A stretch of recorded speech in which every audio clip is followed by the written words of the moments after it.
name is Breezy Cabrera, aka Breezy Beat MC. Originally from Chicago, Puerto Rican ancestry. Um, my first song was Shake the Joint, 1988. And had No Money, No Girlfriend was another one of my songs. Party Time was another one. No Good Unless They Love You. The B-sides were more hip-hop style songs. For Shake the Joint, it was Catch My Drift. For for No Money, No Girlfriend, it was a song called Puerto Rican House Rocker. And I did a whole slew of like 12-inch records, produced a bunch of records. Worked with, did an album with Isla Desma and Betty Wright called Bettish Breeze. I don't know what happened. I think it came out and got a little local, regional success as well. How did the name come about? What pushed you to that? The name I was in Puerto Rico. Actually, we had moved to Puerto Rico, and then I was having some issues with asthma, so we decided Mom and Dad decided to send me back to Chicago to see if that might heal the issue, might resolve the whole asthmatic issue.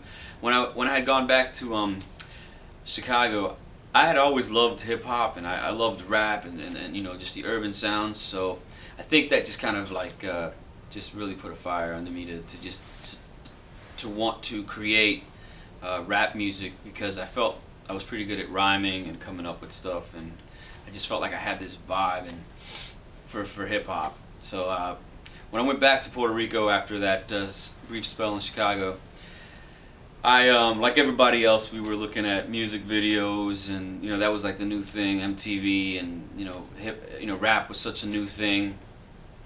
And I happened to catch a show where I think it was Ice-T and Kid Frost, and all these guys were coming out and with these cold names. So I'm thinking, well, I'm from Chicago, so I need some sort of cold name.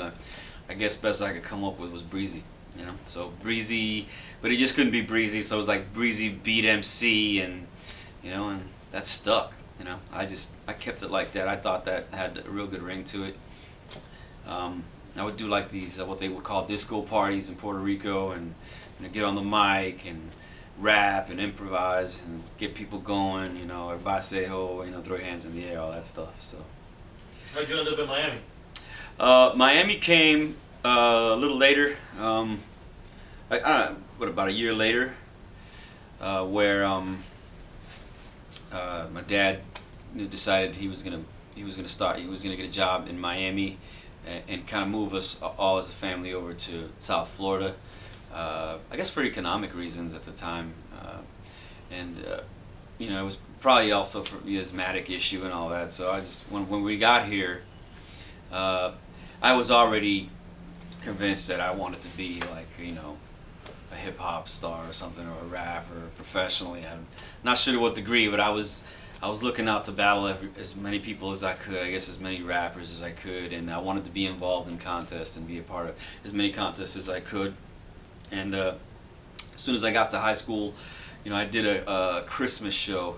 I guess I signed up for the chorus class, and they had me, Miss Williams, the teacher at the time, had asked if I would be a part of like a rap show for the school, and I teamed up with 2 other members, and we did like this concert, and it went over really well. So I guess that was my introduction into local fame or something. I got really popular after that show. Everybody in the school knew me, and they called me by my name, and I guess I just felt the need to continue the battling and rapping in the halls, and just writing, just really active in that way. What was the question? Yeah, so that's good. And gradually after the high school stuff, then you actually meet Zeus, right? Or how did you guys meet? And I met Zeus. Your first demo and stuff. I met Zeus. I forgot how I met Zeus, to be honest with you. Dave or something. I met Dave. Dave was my DJ. I know that I had a job at a place called Circus Playhouse, like making these little pizzas and stuff. And Friday nights were like a big night at this place, and the manager, I had asked, hey, can I go back there and maybe get involved with the DJs and talk to them. So my friend Eddie was the one that was doing the he was like the DJ for the evening, and I got on the mic, and that went over well. So every Friday they expected me to get on the microphone and be a part of what was going on. Shortly after that, I joined. Laz had asked me to join. DJ Laz had asked me to join his crew for rapping or just to rap. You met him there as well? I met him there. Okay. And he approached me and said, "Hey, you want to come? I have like 1,200 turntables. You should come over to my house.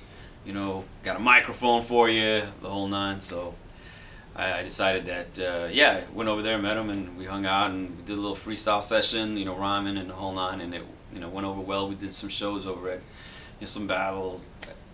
I vaguely remember some of this stuff, but just battling and, it was like a contest, like one DJ, all the speakers on one side, and the other DJ on the other side, and with all the speakers, and this whole contest of, I guess, bass contest, or now looking back on it, I guess that's what it was like. It was a sonic type of contest, where to me it was a rap thing, and I didn't really, it was sure there was a lot of boom and all that stuff in there, but I was just more or less just trying to be me and the stuff that I had written earlier or had thought of. I wanted to rap that stuff that evening, so that's how it worked.